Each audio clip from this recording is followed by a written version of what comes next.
ચોટીલા પાસે ચાલુ કાર પર ડમ્પર પડ્યું। હાલમાં સસરા જમાઈના ઘટના સ્થળે જ મોત થયા। બે લોકોના ચમત્કારિક બચાવ। મોટા સમાચાર સામે આવ્યા છે। ખરેખર સાંભળી અને હૈયું થથડી જાય મોટા સમાચાર। રાજકોટ અમદાવાદ હાઈવે પર વધુ એક જીવલેણ અકસ્માતની ઘટના સામે આવી।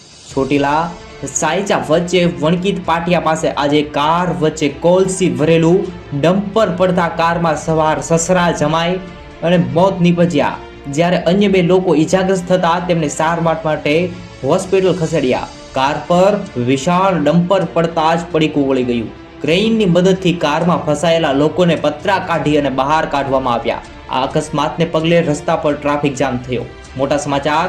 હાલમાં 24 કલાક સતત ટ્રાફિકની ધસમસતા રાજકોટ અમદાવાદ હાઈવે પર જીવલેણ અકસ્માતનો સિલસિલો યથાવત રહ્યો।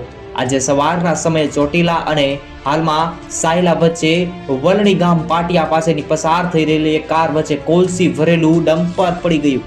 મોટા સમાચાર અવારનવાર સામે આવતા હોય છે।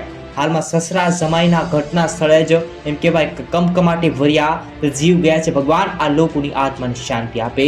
જેમ બને તેમ ન્યૂઝ સમાચાર આવી રીતે ગુજરાતના તમામ તમારી આસપાસના પળે પળની સૌથી મોટી માહિતી સૌથી પહેલા જાણવા આ યુટ્યુબ ચેનલ જેડી ન્યૂઝને સબસ્ક્રાઇબ કરો। ધન્યવાદ।